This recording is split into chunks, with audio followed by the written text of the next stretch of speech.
Hace más o menos un paréntesis. Hace más o menos, déjame pensar, 79, 80, 47 años. 47 años. Sí. Sí, más o menos 47 años. 1976. ¿Por aquí? 49 años, 1976. ¿Cuánto es? 49 años. 49 años. Hace 49 años. ¿Perdón? 50 años. 50 años. 50 años. 50 años.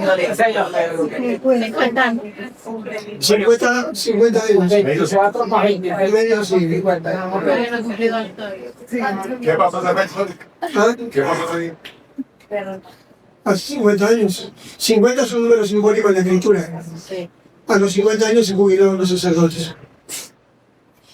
Y a los 50 años se jubilaron cuando las tierras regresaban a sus dueños originales.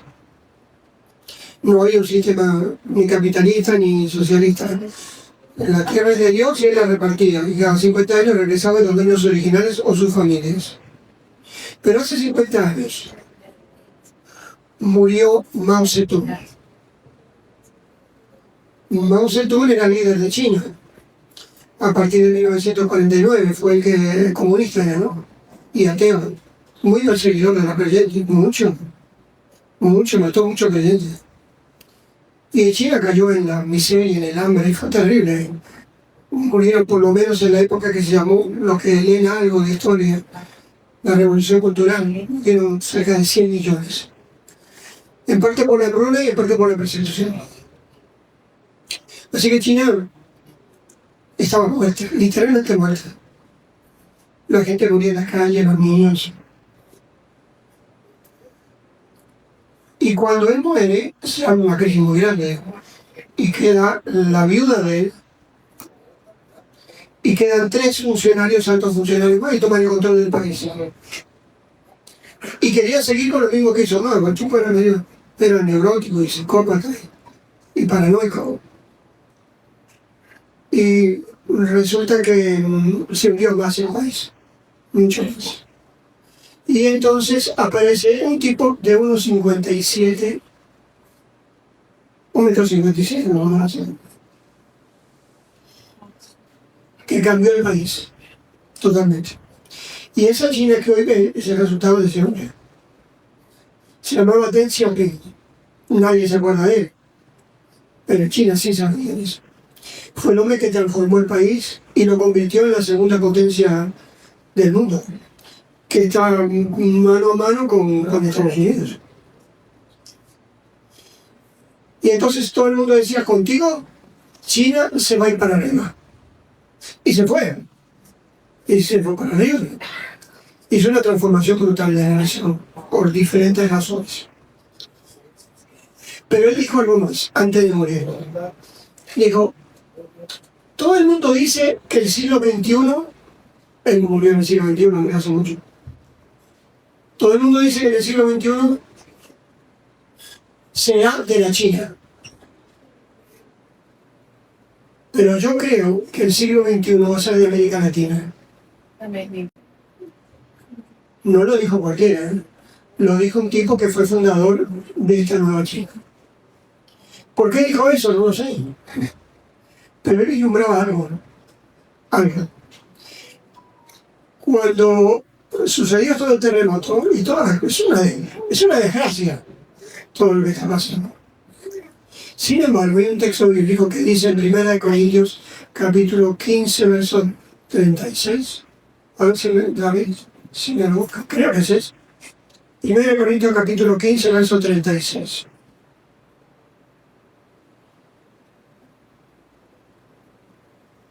A ver si es el texto que yo digo.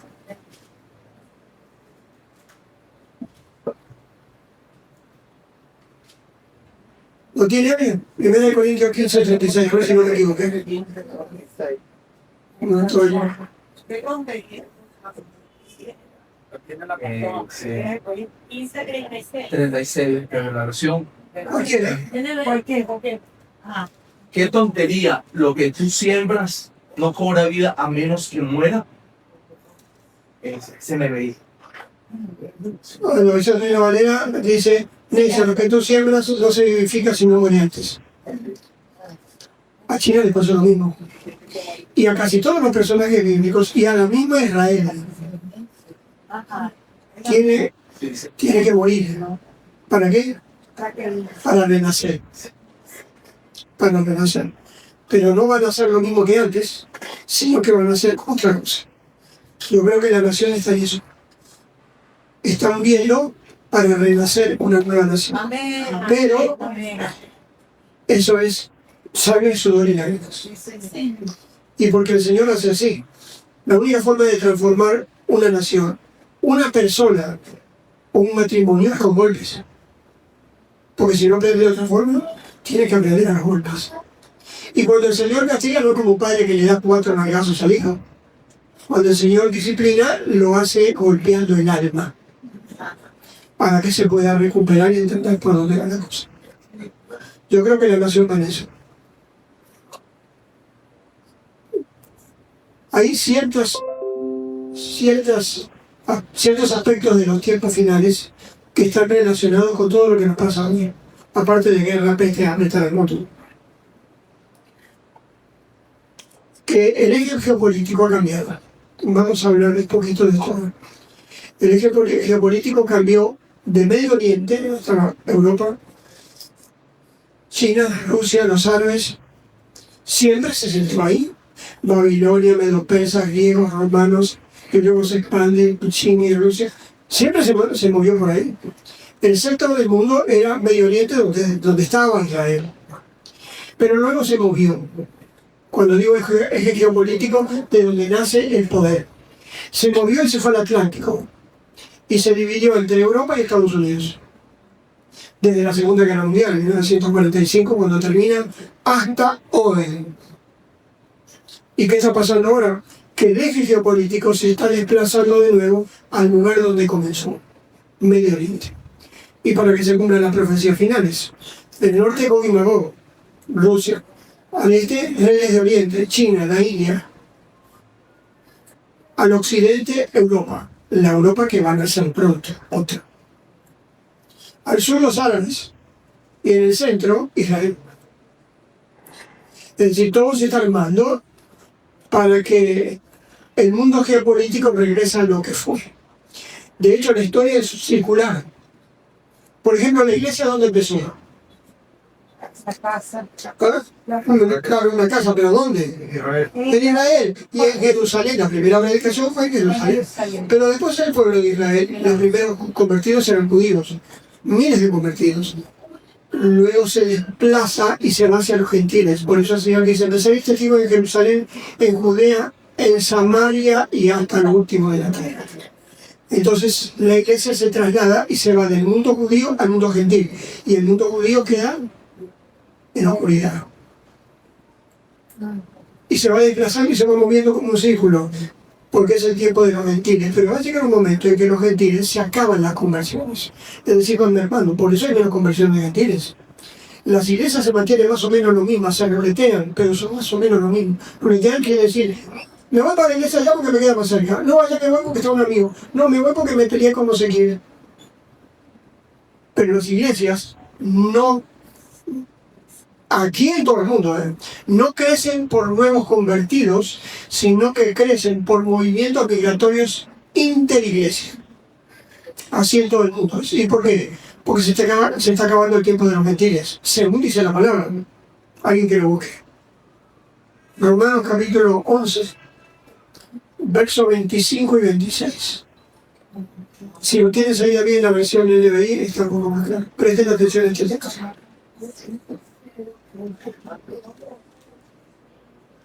Romanos capítulo 11, versos 25 y 26. Cualquiera, pero la NBI creo. Porque no quiero, hermanos, que ignoréis este misterio. No ignoren este misterio. Pablo le dice a los romanos que no son judíos, que son gentiles. Son gentiles. Y le va a decir un misterio. La escritura tiene 12 misterios. Este es uno. Hermano, no quiero que ignoréis este misterio, un de los 12 misterios. Para que no seáis arrogantes en cuanto a vosotros mismos. Los gentiles pueden decir, rechazan a Israel porque Israel era incrédulo y pagano y nos escoge el Señor a nosotros porque somos gentiles. No se crean eso, no sean arrogantes. Porque parte de Israel se ha endurecido y así permanecerá hasta que haya entrado la totalidad de los judíos. Es decir, los gentiles. Ahora, el próximo versículo. De esta manera todo Israel será salvo, tal como está escrito, el Redentor vendrá de Sion y apartará de Jacob la impiedad. Es decir, la iglesia comienza en Israel, pasa a los gentiles y termina en Israel. La última iglesia va a ser judía. Mientras que los gentiles se acaba el tiempo. ¿Saben quiénes van a ser por fin los últimos creyentes de la generación gentil? Nuestros hijos. Por eso tenemos que apuntar hacia eso. La próxima generación de gentiles creyentes son nuestros hijos y nuestros descendientes. Muy bien. Ahora sí vamos a comenzar y espero que hayan entendido esto. Y las implicaciones que tiene para esta generación y para sus hijos y para sus nietos. Hasta que el Señor venga. Entonces todo es un ciclo. Todo, Salmón dice eso en Eclesiastés. Todo termina donde comienza.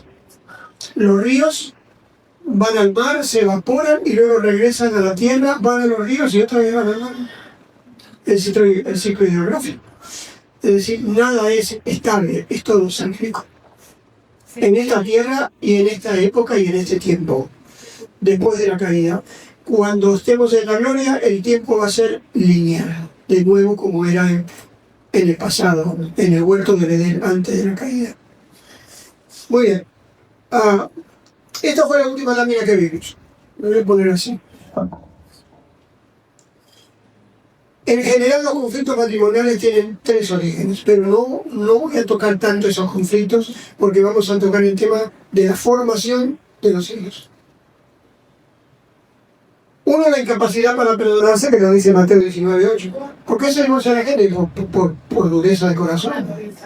No son capaces de perdonar ni cambiar. Porque uno puede perdonar, pero también el otro tiene que cambiar. Yo puedo perdonar 70 veces 7, pero si 70 veces 7 tú sigues en lo mismo, va a terminar mal. ¿Por qué? Porque como decía mi abuela, el matrimonio es como un tango, se baila entre dos, porque el tango hay que bailar muy pegadito. No es como ahora que el tango del paso se tiene que bailar. Y en la época mía, cuando era niño, si un muchacho sacaba a bailar a una muchacha para bailar un tango, y el muchacho la pisaba, le daba un cachetazo. Eso no se puede hacer. Y si la muchacha pisaba al muchacho, el muchacho decía, esta es nuestra última. Porque no se puede pisar en el tener que saber bailar los dos muy bien. El matrimonio es un tango entre dos. Y cuando uno pisa al otro, va a haber problemas. David, no me digas que tú la pisas cuando bailes. Segundo, mala función de cada rol. El hombre como cabeza y la mujer como ayuda idónea. Ya vimos que eso no funciona así.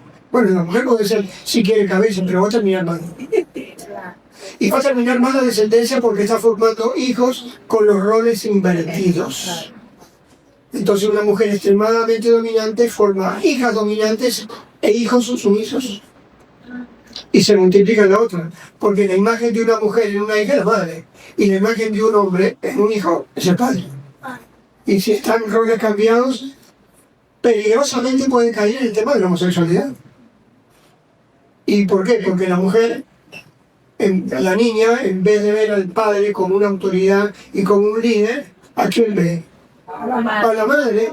Y entonces cuando quiere pasar de hombre padre a hombre esposo, pasa de mujer madre a mujer esposa. Porque el tema de la homosexualidad no es biológico, es ideológico y sociológico, pues. ¿Por qué? Porque te lo mete en la cabeza. Tú puedes hacer lo que quieras, a veces no tienes ropa. ¿Cómo te sientes? Ponte ropa de mujer.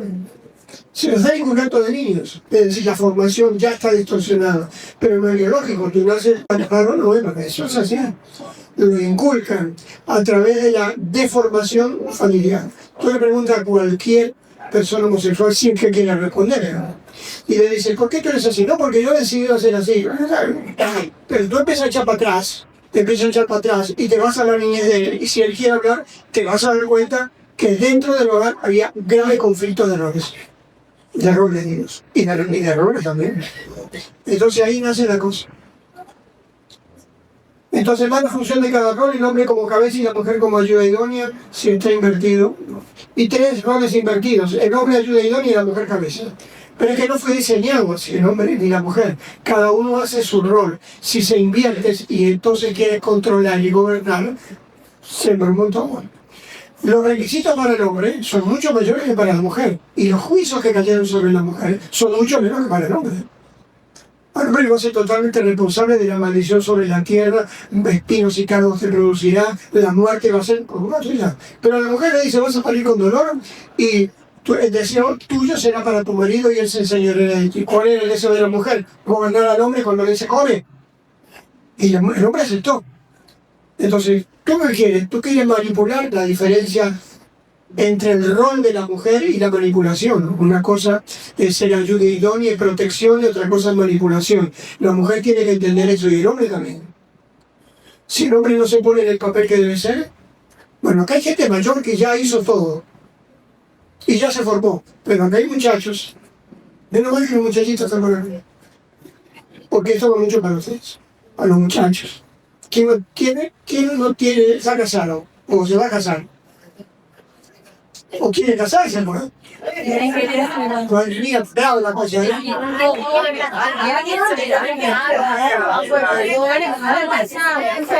Ustedes son novios. Los muchachos son novios. La muchacha levantó la mano y él levantó el dedo. Ay, Dios mío. Pero esto para ustedes. Y para los muchachos que no han tenido y que quieren casarse o van a tener hijos. Específicamente esto es lo que viene para ustedes. Los que ya son mayores, compadre, el chico pasó. Pero lo pueden hacer con sus nietos y con sus nietas y sus hijos no son capaces de hacer lo que tienen que hacer. Bueno, eso está claro, ¿no? Es un tema profundo y complejo. Muy complejo, muy profundo, pero ahí está básicamente todo. Pasamos a la otra lámina, ¿sabes?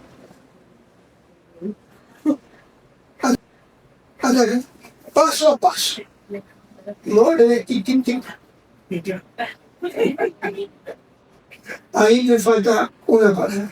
Adán y Eva, dice ella. Algo general, vamos a ver. Desde Adán y Eva, hasta hace 200 años, no, 100 años, 150, no más. Es decir, como 10.000 años por lo menos, depende de la cronología bíblica que ustedes le dan. Hay personas que dicen, no, el hombre tiene como 100.000 años. De hecho, otros dicen, no, tiene 20.000. No estoy hablando del tiempo y de la discusión cronológica ni antropológica, nada de eso. Estoy hablando de porcentajes. Hasta hace 200 años. Si le quieren poner 100.000 o 20.000 años, es igual. Observen esto. La gente vivía exactamente igual desde Adán y Eva hasta hace 150 años. Dice, no, ¿cómo es posible? Igualito. Había cambios superficiales, pero lo básico era igual. Observen esto. Transporte y comunicaciones.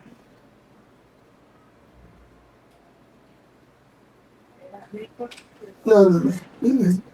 Si lo haces así, no se va a ver el panorama completo. Hace 9.000 años, o si quieren hace 20.000 años, no importa. Yo le puse un tope de 10.000 años desde la creación de la Tierra. La gente viajaba en botes a remo y una vela.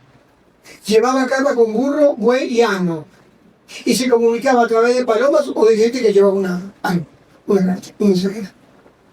Así lo hacía en la época de Adán y Eva para acá. Desde Noé para acá. Toda la gente vivía así.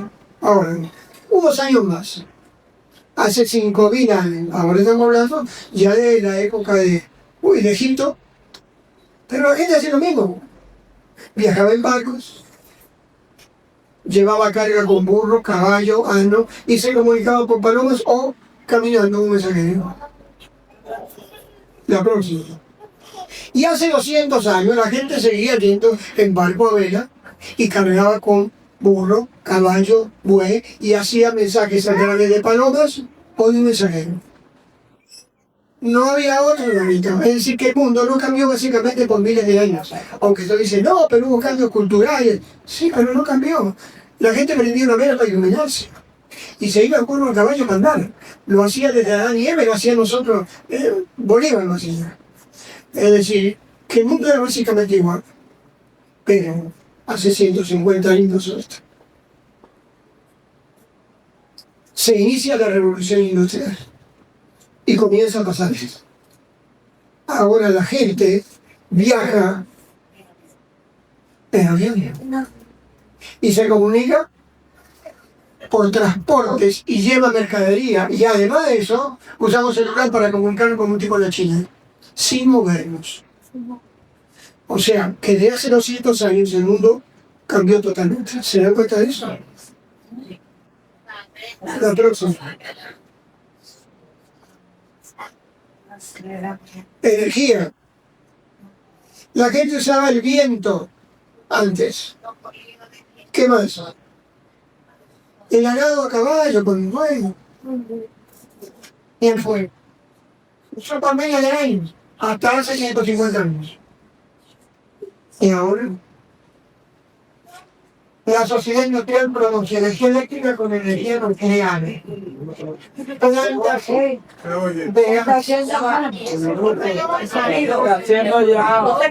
Falta corriente.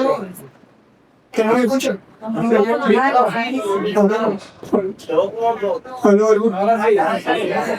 que pasa es que había. Se faltaba. Entonces, 150, hace 100 años usamos energía eléctrica a partir de las plantas nucleares hidroeléctricas a través del agua, de la corriente de agua, paneles solares, eólicas, algo que nunca había aparecido. Vamos a prender un switch. Si la iglesia de que tuviera 150 años, hay que prender con lámparas de cera o de aceite. ¿Sigue? Transporte en camiones, o lo que sea. La próxima. Escritura y guardando información. ¿Cómo decía desde Adán y Eva hasta aquí? Hasta hace 150 años. Lo hacía grabando piedras, escribiendo en papiros y el papel. Así fue. Pero hoy, en la sociedad industrial, así lo hacemos. Computadores y celulares. La era industrial nos dio muchas cosas, pero nos quitó muchas, entre ellas las más importantes. El tiempo dedicado a nuestra familia. Son tan exigentes los horarios y tiempo que debemos dedicarle a trasladarnos a nuestros trabajos y al trabajo mismo, que llegamos que...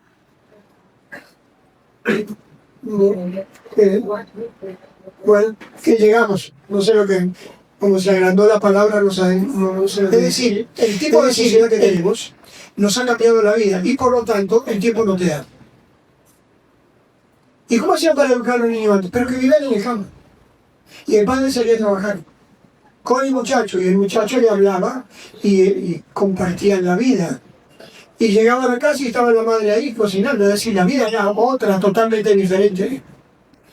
Y los valores y los conceptos culturales se transmitían mucho más fácilmente porque no había intervención de ninguna otra cosa entre padres e hijos. Pero hoy sí que tenemos cambios.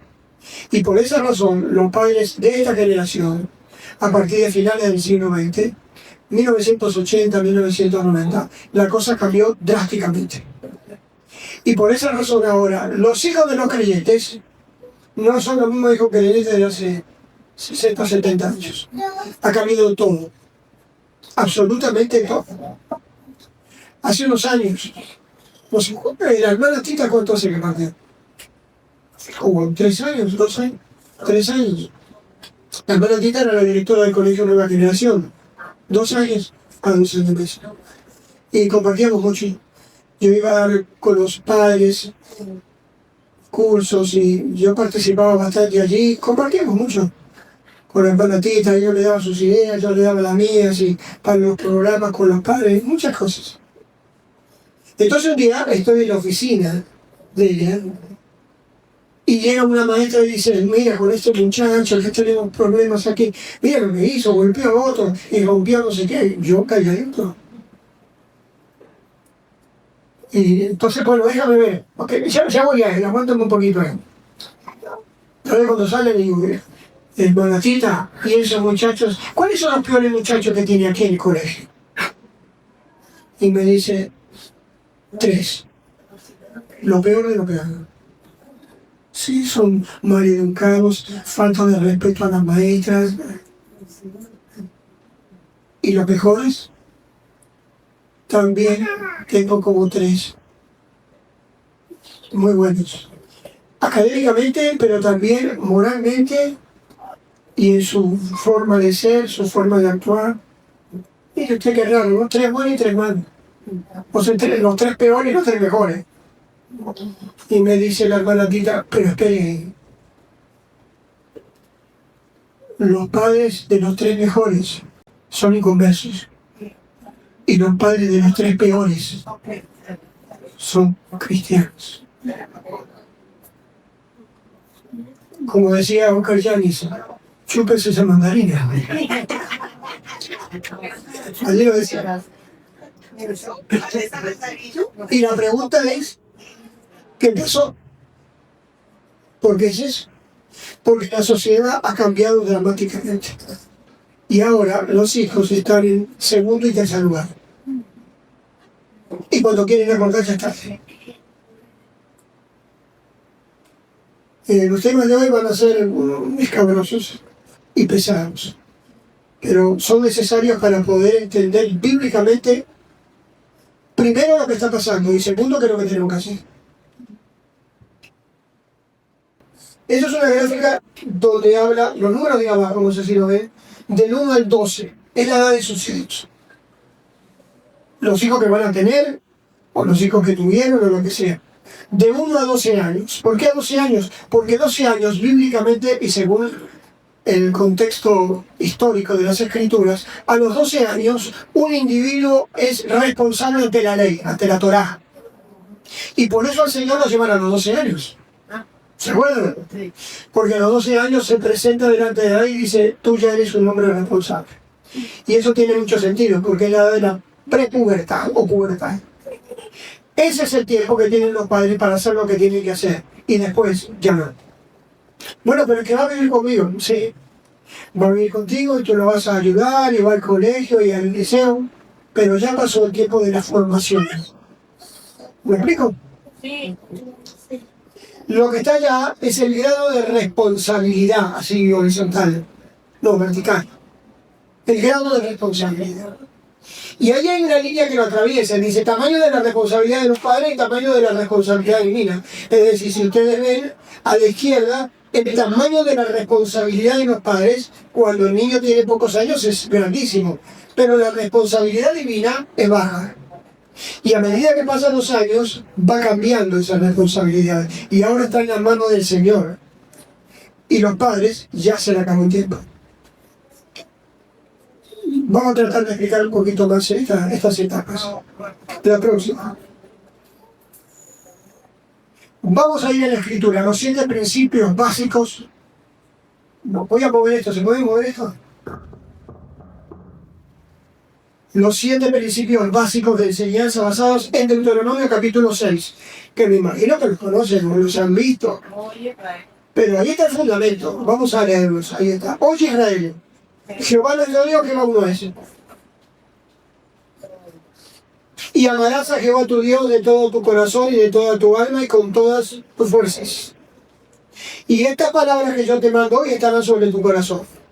Y las repetirás a tus hijos y hablarás de ellas estando en tu casa y andando por el camino y al acostarte cuando te levantes. 17. y las atarás como una señal en tu mano. Lo que hago manualmente me acompaña la escritura. Y si lo que yo hago debe estar acompañado por la instrucción bíblica. Y estarán como frontales entre tus ojos. Es decir, lo que veo es a través de la escritura. El mundo lo defino, lo analizo y lo filtro a través de lo que me dice la palabra de Dios, no lo que me dice el TikTok. Y los escribirás en los postes de la casa y de tus puertas, es decir, lectura y escritura. Primera cosa, la primera sección es atención.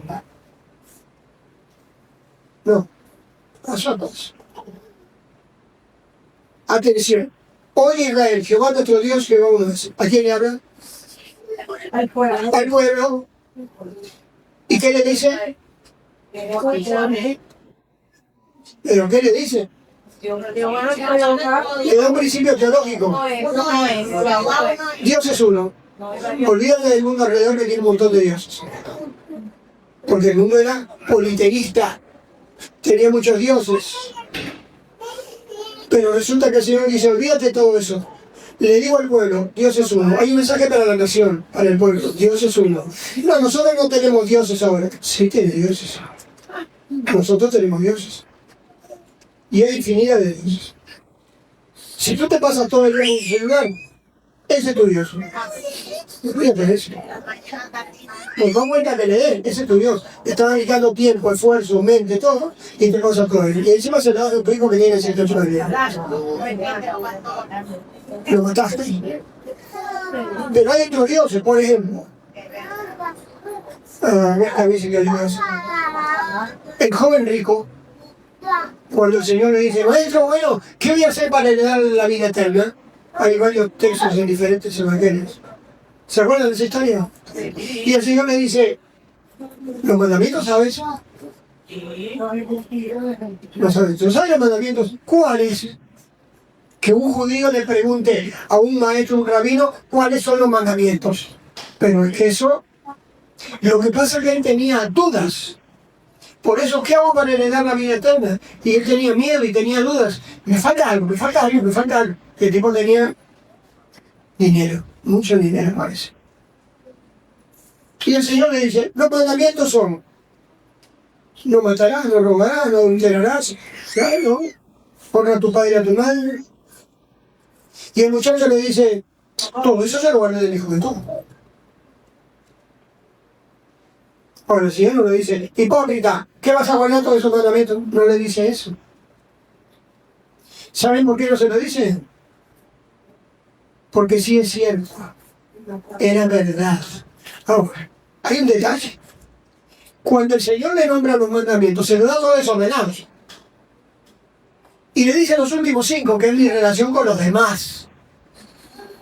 Estaba hablando con unos hermanos estos días, no recuerdo quién fue, que los 10 mandamientos son una cruz. Los primeros 5 mandamientos son horizontales. No tendrás dioses ajenos delante de mí. No tendrás imagen ni ninguna... verticales. Verticales. Y cuando llega honra a tu padre y tu madre, horizontales. Es decir, los primeros 5 hablan de mi relación vertical con Dios. Y los últimos 5 hablan de mi relación con los demás. Si relación vertical está mal, la horizontal tampoco debe estar muy bien, que digamos. Pero ¿por qué le dice el Señor eso? ¿Por qué le esperaba que ese muchacho dijera, disculpe maestro, discúlpame, que no te quiero ofender ni molestar, pero yo creo que esos mandamientos están desordenados? ¿Cómo que pusiste no matarás y honra a tu padre y a tu padre, lo pusiste en el último, está en la mitad? ¿Qué es eso? Y el Señor le hubiera dicho, ¿verdad? Chico, no sé qué me pasó. Ordénamelos. Era para hacerlo pensar, porque siempre el Señor hace pensar a los demás. No te da todo servido, piensa, para que tú mismo llegues a tu propia verdad. Y entonces el muchacho no dice eso. No lo dice. Si él hubiera dicho eso, le dice, maestro, te equivocaste, hiciste todo desordenado y me dijiste los últimos. Muy bien, ordénalos tú, ¿cuál es el primero? Y ahí el muchacho tiene que ir obligatoriamente al primero que dice, no tendrás dioses ajenos delante de mí. Pero no lo dijo. Y entonces el Señor lo mira con amor, dice. Y le dice una cosa te falta. Vende lo que tienes y se lo das a los pobres y le sigues. Pero es que eso no aparece por ningún lado en la Biblia. Que un tipo que tenga plata tiene que darle a los demás para entrar en el cielo. Por ningún lado. El problema del muchacho es que no había reconocido que tenía un Dios. Y no se había dado cuenta que había quebrantado el primer mandamiento. Que era, no tenga dioses ajenos. Y tenía uno que era esto. Y cuando el Señor le dice, regálalo, el tipo dice, eso no lo puedo hacer. Y se fue. Se fue triste. Y el Señor dice aquella tajante expresión, qué difícil que entrar un rico en el reino de Dios. Y entonces los discípulos dijeron, entonces probamos todo, porque todo el mundo nos gustan los reales. Y él dice, cuán difícilmente entrarán en el reino de Dios los que confían en las riquezas. Entonces el tema no es tener dinero, sino cómo tratas el dinero. ¿Sí? Entonces lo primero que es hablarle al pueblo y le dice a un solo Dios. Y la Escritura dice, no hagas tesoro en la tierra, donde la polilla orín corrompe y el ladrón mina y hurtan. Haz tesoro en el cielo, donde ni la polilla ni orín corrompe y donde el ladrón no mina ni hurta. Porque ¿dónde está tu tesoro? Ahí está tu corazón. ¿Y dónde está tu tesoro? ¿Qué sé yo? Tú lo debes saber, pero lo que sí sé es que donde está tu tesoro, ahí está tu corazón. Segundo aspecto. Convicción. Ahora dice, y amarás a Jehová tu Dios de todo tu corazón y de toda tu alma, y estas palabras que yo te mando hoy estarán sobre tu corazón. ¿A quién le habla? Hay un cambio. Al individuo sobre tu corazón. Ahora está hablando y diciendo que el tema de la fe y de la confianza recae sobre el individuo. Ya no estamos hablando del monoteísmo, sino que estamos hablando de sobre quién vas a poner tu confianza. Y se lo dice al individuo. Esa es la etapa o el aspecto de la convicción. Y ahora, la transición. Y estas cosas las repetirás y hablarás de ellas estando en tu casa, andando por el camino, al acostarte.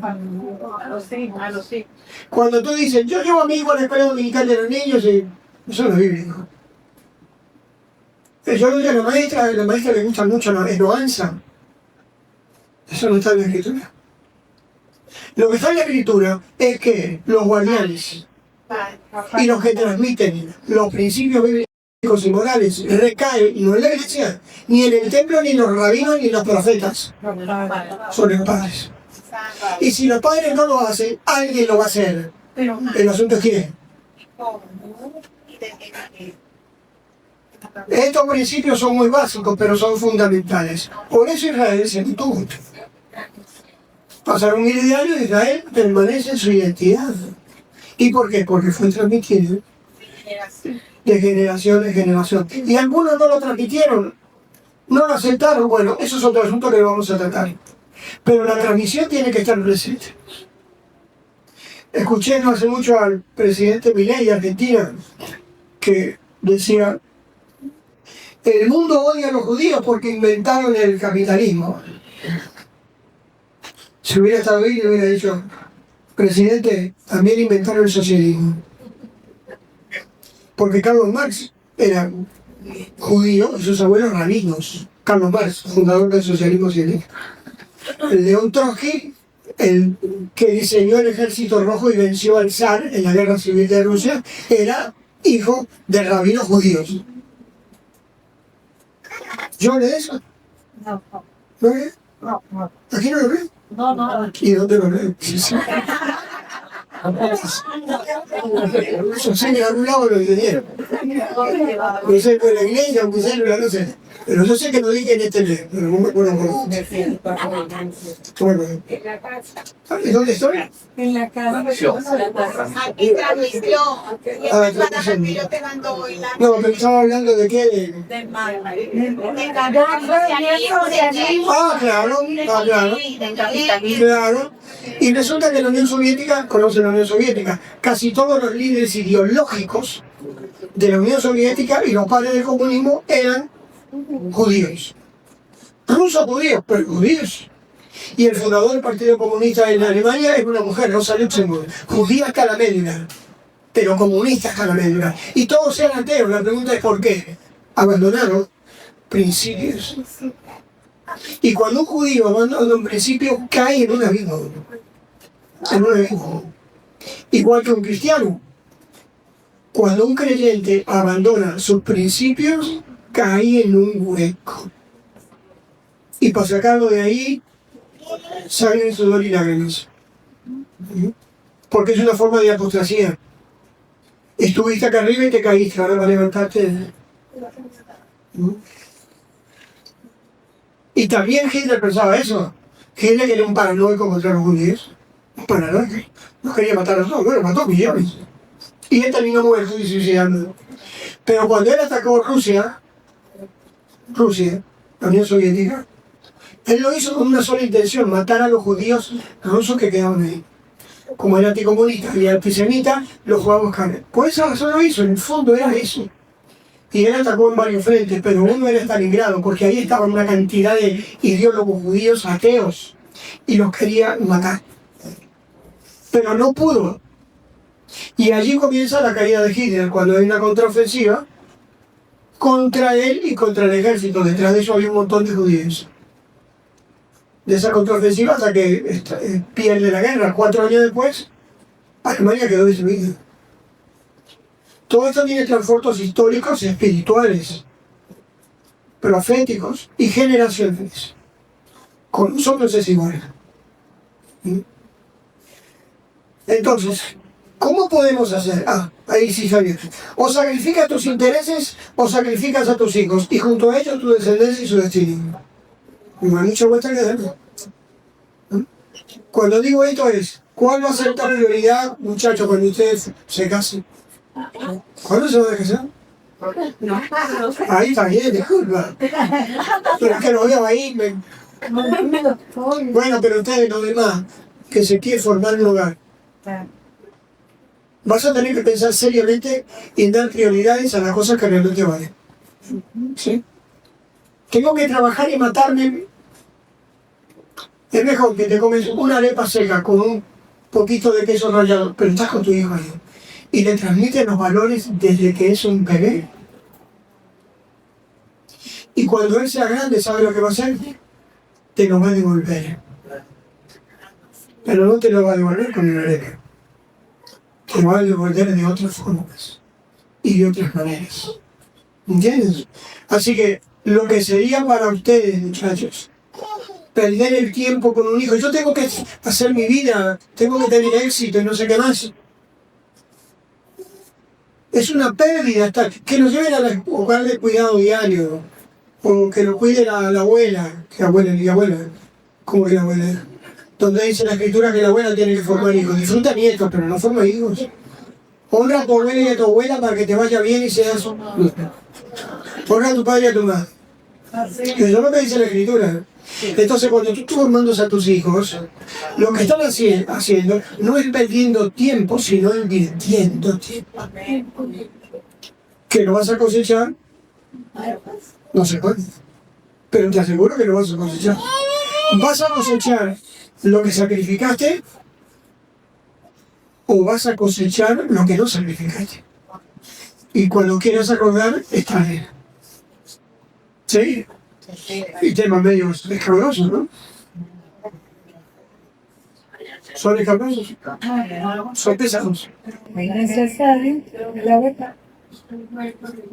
Cuando un bebé viene en tu brazo, viene código genético. Si tú no tienes acceso a eso, punto. No tienes acceso a eso. No le demos vuelta. No tienes acceso a eso. Tú no puedes hacer cambios en el ADN, ARN, no puedes hacer. Viene lo que viene. Es igual al abuelito. Es igual al tío, es igual, ¿no? Porque hereda cosas. Bueno, si yo estoy ahí, puedo decir, es igualito a Daniel. Porque de allá viene. Por más vuelta que le dé, allá viene. No solamente eso. Debes entender también que los hijos son todos diferentes. Y pueden venir incluso con condiciones menores en cuanto a capacidades intelectuales, cognitivas. Bueno, ¿y por qué? Es que Dios es soberano y Dios sabe por qué lo hace. Hay cosas misteriosas en la vida que yo no las entiendo, pero les quiero contar una historia de alguien cercano a mi casa, donde ella iba a mi cielo, pero ya no puede ir porque ya está ciega. Está enferma, mejor que eso, está muy enferma. Resulta que la hermana de esta tenía una foto en su sala, donde está ella con una compañera de trabajo en una institución pública, y la mujer era un tronco de mujer, una belleza. Era una Miss, cuando era joven. Una Miss. Hermana, pero la verdad que usted... Sí, ya en mis tiempos. Y entonces, por supuesto, los hombres estaban detrás de ella, ¿no? Bueno, aunque me cuenta ella, no la conocí muchos años después. Estaban detrás de ella, hasta que por fin un tipo la conquista y la deja embarazada. Pero cuando el niño nace, tiene una condición de retraso mental. ¿Y qué hace el tipo? Se fue. Y la dejó sola. ¿Y qué hizo esa mujer? Se dedicó en cuerpo y alma a cuidar a ese niño. Y el niño tiene ahora como 35, 40 años y no habla y qué. Y esa mujer quedó ciega, encorvada, y va al mercado comprando con un bastón comida para su hija. Ahora, ¿qué ganó para esta tierra esa mujer? Nadie. Nada. No puede generar una descendencia, quiero ver mis nietos. ¿No? Ella se sacrificó y se quemó su vida completa para cuidar a alguien que ni siquiera la puede reconocer bien como quien es. Pero saben que alguien la está cuidando y por lo tanto la respeta, tipo grandísimo. El asunto es que nosotros miramos la vida con ojos muy cortos. Como decía el Señor a Samuel cuando va a escoger al futuro rey que va a suplantar a Saúl, y le dice, ese es el hijo mayor, ¿cómo se llama? Eliam, el primogénito. Y entonces el Señor le dice al profeta, mire, no mires lo que tengas delante de sus ojos, ni su parecer ni su hermosura, porque el hombre mira lo que tiene delante de sus ojos, pero Jehová mira el corazón. Eso quiere decir que hay otros valores que Dios maneja que nosotros no manejamos. Esa hermana en la fe no se está preparando para esta vida, se está preparando para la eternidad. Porque Dios la está formando con ese hijo. Y está haciendo cosas que muy pocas madres serían capaces de hacer. Es decir, perdió toda su belleza, toda su lozanía, y se transforma en una mujer arrugada, media ciega, con la encorvada y caminando así para buscar al mercado y llevar comida a su hija. Sola. ¿Qué pensará Dios de eso? La gente alrededor dice, esa pobre mujer perdió la vida. ¿Qué pensará el Señor? Esa mujer no perdió la vida. La invirtió y la ganó. ¿Y eso dónde va a aparecer? Allá en la eternidad. Por eso, una cosa es como uno pinta y otra cosa es como Dios la colorea. Entonces, yo no tengo responsabilidad sobre aspectos genéticos de mi hijo. No puedo. Yo no tengo entrada de eso, es una herencia genética de los hijos. Vamos a hablar de herencias genéticas y herencias espirituales, que son dos líneas totalmente diferentes. Ahora, en esta época, eso es... No pongas la otra. Un clic. Otro clic. Ahí. Quédate con tu bebé, digo con tu clic. Ahí sí tengo responsabilidad. ¿Por qué? Porque ese periodo es la formación de los hijos y la conducta moral va a ser el resultado de su formación familiar. Que quede claro esto. La conducta moral. No la fe. La conducta moral. ¿Por qué la fe no? Porque la fe es el resultado de una decisión. Mientras que moral es el resultado de una formación. ¿Sí? ¿Me entiende la diferencia? Por ejemplo, cuando estaba el hijo mío menor, Santiago, no sé si lo conocen. Él estaba en emergencia, cirujano ahí. Y entonces entraba, él ya estaba acostumbrado a eso. Entraba, yo tuve una vez que le fue a liberar algo y yo quedé ahí traumado. Porque él era un policía como bala agarrándose el pecho con un chaleco antibalas. Y otro muchacho desangrándose. Eso a mí yo iba a llevarle, no sé, una comida que no, yo no aguanté eso. Y entonces, de nuevo que se habla con él y dice, mira, mamá, me llegan muchachos moribundos, delincuentes. Y yo sé quiénes son los delincuentes y quiénes son los buenos y los malos. Y le digo, ¿dónde está tu papá? ¿Tu mamá dónde está? Pues radio pregunta por tus padres, ¿no? Muchacho de 15 años, 16, 17, 18 años. Y dice, mi madre es varona. ¿Sabes lo que quiere decir eso? Mi padre es diácono. O se pone a cantar un corito. Se pone a cantar un corito y cita textos bíblicos. ¿De dónde viene eso?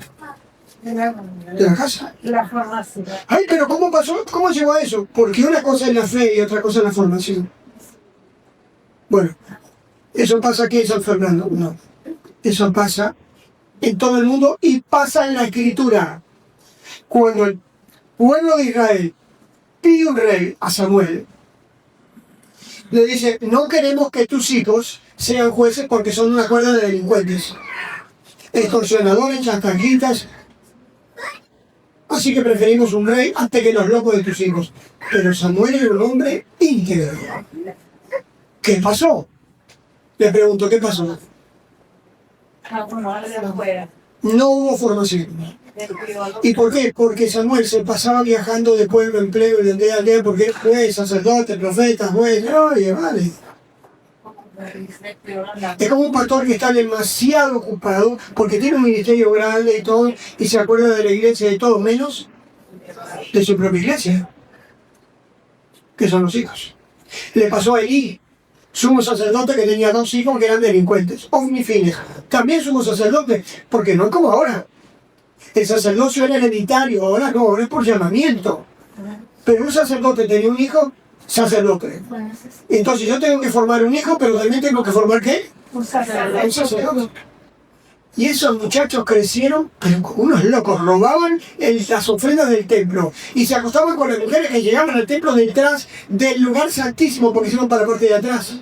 Estaba el arca y los tipos acostándose con mujeres que venían viudas, solas, se aprovechaban, tal vez los tipos eran elegantes, las conquistaban. Y el Señor le dice, hasta aquí llegó, porque tú no has estorbado a tus hijos. Estorbado significa... ¿Cuándo eso? Y cuando el tipo tenía 98 años, creo que murió, le dice a los hijos, hijos míos, no hagan eso. A los 98 años, diciéndole a los hijos de 40 y pico de años, que pórtense bien, que teman a Dios.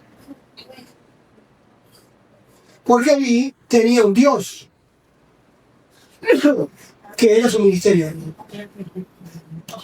Pero es que, ¿cómo puedo tener? Es bueno tener un ministerio que sea mi Dios, no sé yo.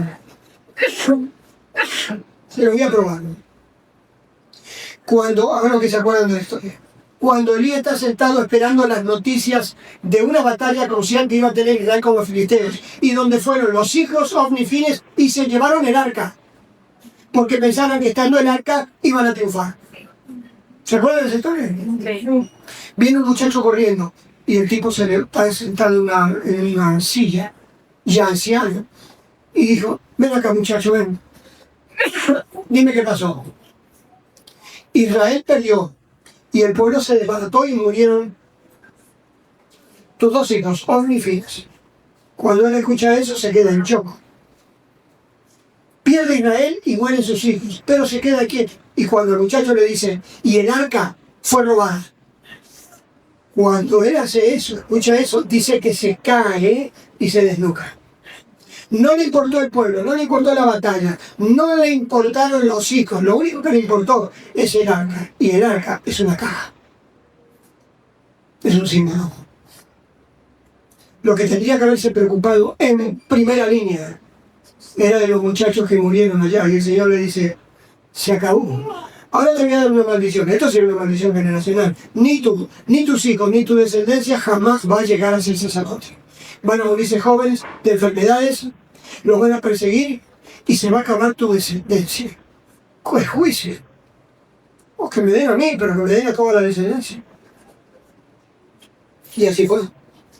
La liquidó Saúl, liquidó la descendencia cuando mató a todos y se salvó uno solo, Abiatar, que acompaña a David y se transforma en sacerdote. Pero era descendiente de Elí. ¿Tiene que haber una maldición sobre él? Claro que sí. Él fue infiel en la época de que uno de sus hijos se levantó contra David. Y entonces cuando aparece Salomón, Salomón le dice, vete de aquí, porque llevaste el arca con mi padre, y por eso te perdono, pero no te quiero más como sacerdote. Te vas a tus tierras, a Anatot, donde vive la descendencia de Elí, y aquí el que se queda es Sadoc, el sumo sacerdote que, gracias, que no dependía de la descendencia de Elí, sino que dependía de otra descendencia. Aarón tenía 4 hijos, Nadab, Abiú, Abiatar y Eleazar. Y resulta que la descendencia de Itamar, la descendencia de Itamar desaparece porque es donde viene Elí. Y queda solamente, y a Nadab y Abiú mueren. Así que queda solamente una descendencia. Por ahí es que aparece Salomón. Ahora bien, Dios es tan bueno. 5 minutos puedo hacer. ¿Ah? 5 minutos. ¿Me quedan 5 minutos? Estamos fritos. Pero Dios es tan bueno que sacó a un hombre de la descendencia de Elí y lo hizo un profeta, pero no sacerdote. ¿Sabe quién es ese? El profeta Jeremías. Era hijo de sacerdotes de la ciudad de Natot. De la ciudad de Natot. Tuvo misericordia y sacó a un hombre. Por eso los padres creyentes que tienen hijos desobedientes, locos y no sé qué más, hay una historia que yo le conté a Teófilo Carrejal, y me tocó a mí. Una anciana, ya anciana, voy a la casa a visitarla, y me dice la anciana, hermano Sergio, venga, ancianita, como 80 años, y me dice, siéntate aquí, hermano Sergio, vamos a tomar un café con leche, ¿cómo estás? Y vamos a hablar. Y de golpe se pone a llorar. Yo vi a una anciana llorando. ¿De qué le pasa, mamá? Mi vida ha sido un fracaso. Es difícil para una mujer de 80 años mirar para atrás y decir un fracaso. ¿Qué le va a decir ahora? ¿Por qué dice eso, hermano? Mis hijos, mis nietos, mis bisnietos, todo es un desastre.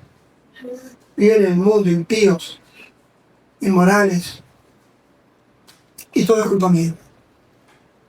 Hermano, ¿por qué? Que yo sé que usted conoce al Señor hace muchísimos años. Sí, lo conozco hace muchísimos años. Lo conozco de joven.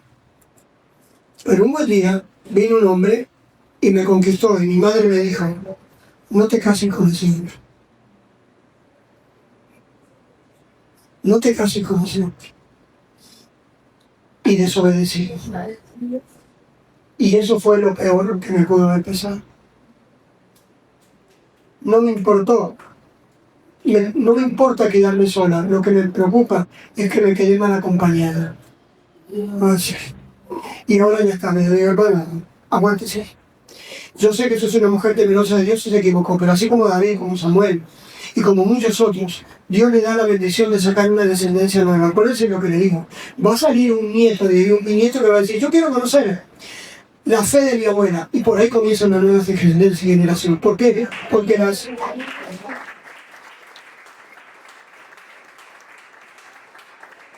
descendencias genéticas no son las mismas que la descendencia espiritual. Y ahora vamos a entrar aquí en esta tercera.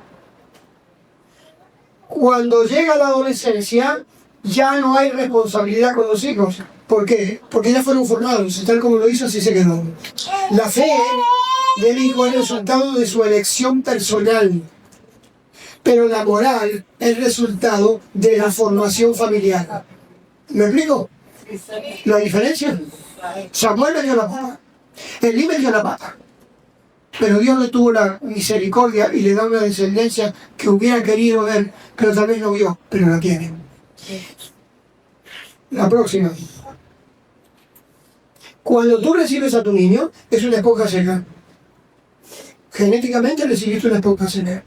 Cuando lo empiezas a formar, es una esponja que está llenando. Y cuando ya está formado, es una esponja que comienza a botar lo que tú le pusiste. ¿Me entiendes? Y ahora para terminar con estos aspectos. La próxima. Aquí no puedes hacer nada. ¿Por qué? Porque te vino así el paquete, punto. Tú tienes que estar de acuerdo con el Señor. Señor, lo que tú me dices, yo lo voy a formar. El próximo miércoles vamos a hablar de la formación intelectual, coeficiente intelectual y coeficiente emocional de tus hijos, que está unido a la fe. Aquí tú no puedes hacer nada. ¿Te das cuenta que no puedes hacer nada? Y aquí debes hacerlo todo. Ahí está en tus manos, toma. Todo está en tus manos. Y cuando llega la adolescencia, ya está ahí para hacer algo. ¿Entiendes? ¿Está claro? Se me fue el tiempo, ¿no? ¿Ah? 5 minutos. ¿Ah? De todas formas, van a su casa y se pone a ver TikTok, Instagram.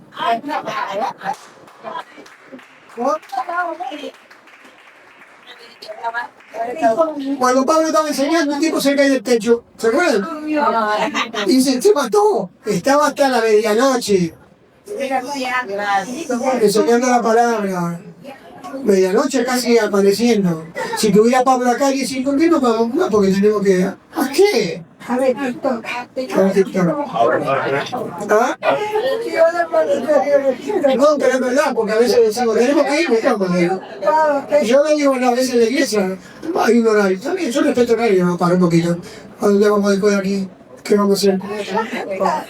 ¿Cuándo vamos a tener la oportunidad de escuchar? No lo sabemos. Seguimos con el capítulo. ¿Entienden esto? Más allá de la línea genética, la línea espiritual. La línea genética es la línea biológica, la línea espiritual se cuela a través de la línea genética. José, casado con una egipcia. Con una egipcia. Una egipcia. Hija de un sacerdote politeísta. Esa unión sigue. Rahab, una prostituta cananea. Y comienza el caso con el comandante jefe de la tribu de Judá, militar y político. Salmón, hijo de Nazón, hijo de Aminadab. Nazón quiere decir el hombre que ve más allá. Me sospecho yo que el Señor le dijo a su hijo Salmón cuando era muchacho, tú te vas a casar con una hija, con una mujer, que todo el mundo lo va a despreciar, pero esa va a ser una mujer para ti. Porque a veces decimos, no, tiene que ser esto así, así, así. Nosotros leemos nuestros propios libros, una libreta. Yo quiero que mi esposo se la escriba y pone un montón de exigencias. Voy a hablar por esto. Pero hay alguien que está haciendo un libro donde están las exigencias de él y está buscando una mujer como esta. Tú no puedes controlar a un individuo que no conociste, pero puedes controlar y cambiar tu propia vida. Así que lo mejor no es esperar ese hombre o mujer ideal, sino estar preparado para ese hombre o mujer y que tú seas el ideal. Rahab, ¿qué tenía? Rahab no tenía nada, chico. ¿Ah? Una prostituta cananea, y fueron ahí a buscar, a cuidarse, ¿no? Iban a investigar a ver cómo estaba la situación militar de Jericó. ¿Para qué le importa al Señor la situación militar de Jericó? Ellos fueron ahí no para ver cómo estaban los militares de Jericó, sino para buscar un alma que tenía un corazón dispuesto para el Señor, pero estaba oculta en la bajeza de su vida. Pero adentro de su corazón había alguien, dice, yo conozco a ese Dios, yo sé quién es ese Dios, es el Dios verdadero. Y aquí van a entrar y van a matar a todos. Yo les pido misericordia. Por eso, qué mujer, ¿no? Por favor, guarden a mi padre, a mi madre, a mis hermanos. Oye, ¿está pensando en qué? En la familia, seguramente Salmón era uno de los espías. Cuando vio a esa mujer dice, esta será una loca, pero tiene un corazón muy diferente a las que están allá. Y póngase en lugar del padre de Salmón. No estaba, ya había muerto. Pero si lo hubiera tenido, ¿qué hubiera dicho yo? Papá, tengo una novia. Ay, qué bueno, gloria a Dios. ¿Quién es? ¿La del Ministerio de Alabanza? No. ¿La hija del pastor? No. ¿Tiene un ministerio profético? No. Una familia. ¿Y de dónde viene? Bueno, trabaja en la casa. Y es convertida de hace unas horas. ¿Verdad que uno se pone? Mira, papá, te voy a decir la verdad. Es una prostituta canoniana. ¿Ah? Me da un ataque. David, me da un filme porque voy a poner. Pero resulta que si hubiera habido un WhatsApp, Instagram y TikTok, y le dice, ¿qué le parece la boda de Salmón con Rahab? 3 millones de dedos. No me gusta. Y un solo dedo para mí. El dedo de Dios. La próxima. Ruth, descendiente de un insecto. Como que el pedazo de loca. Hasta la 10ª generación no entra nadie en Israel. Como dicen, aquí no entra una mujer descendiente de un insecto. ¿Entre quién? Entre Lot y su hija. ¿Se acuerdan de la historia, no? Como no, ¿por qué me voy a casar? Vamos a emborrachar a mi papá y tener un hijo. Y lo tuvieron, Moab y Amón. Una tribu terrible para Israel. Pero lo que pasa es que Lot viene de la descendencia de Taré. Y Lot era hijo de Aram, hermano de Abraham. Y por lo tanto la familia estaba bajo una línea espiritual. Y entonces, ¿qué sucede? Lot se loquea, mete a su familia en Sodoma, y vienen los moabitas, qué desastre, pero aparece una mujer que dice, tu pueblo será mi pueblo, y tu Dios será mi Dios. Esa mujer es la bisabuela del rey David, y tatarabuela, del Mesías. Aproxima. Llega hasta David, y llega hasta el Mesías. ¿Por qué ponen en la descendencia de Mateo las historias de estas mujeres? Para recordar que el Señor, como dice la canción de este tipo Willy Corbett o Guerra. Mira, joven, ten cuidado y busca la razón. Recuerda, se ven las caras, pero nunca el corazón. ¿Lo dice así?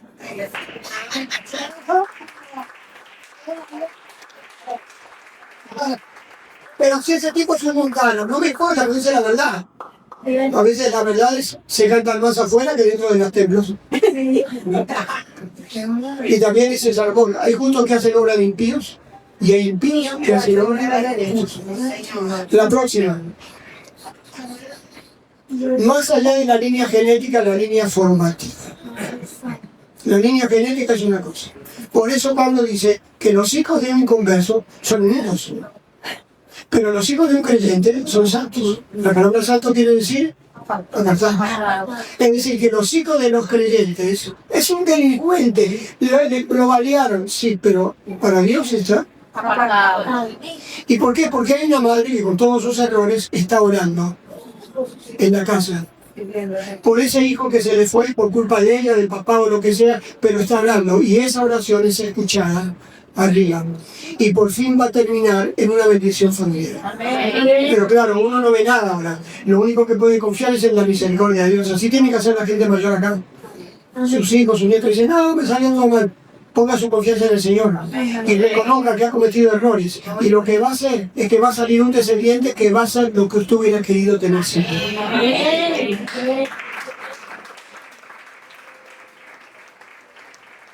Sí.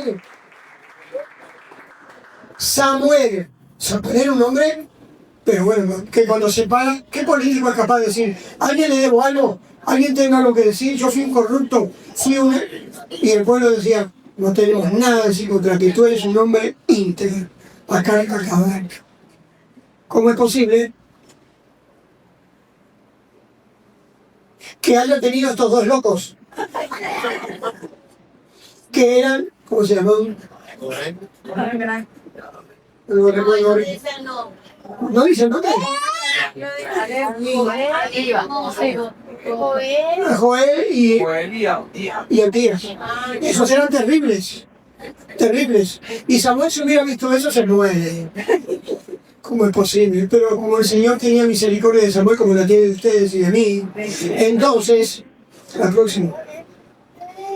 Uno de los principales cantores y ministros en la época de David es bisnieto de él.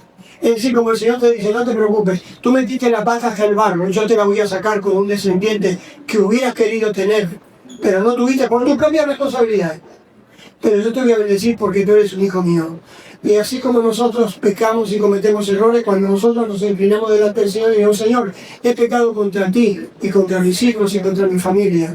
Ahora, actúa tú lo que yo no supe hacer. Y ahí el Señor comienza a introducir la descendencia espiritual a través de tu línea genética. Así que no te desanimes ni te desalientes. Vas a tener una descendencia bendita. Vamos a dejar. Y continuamos el miércoles, ¿está bien? El miércoles es el último. Traten de estar todos. 15. ¿Perdón? ¿Ah? Para culminar, traten de estar todos. ¿Dentro de qué? El miércoles 15. Traten de estar todos para culminar porque vamos al tema de la formación, ¿cómo se llama? Intelectual y emocional. La formación de ellos, para ustedes, muchachos, no falten. Traten de no faltar. El último video que lo vamos a hacer con ustedes. Dios me lo guarde y me lo bendiga a todos.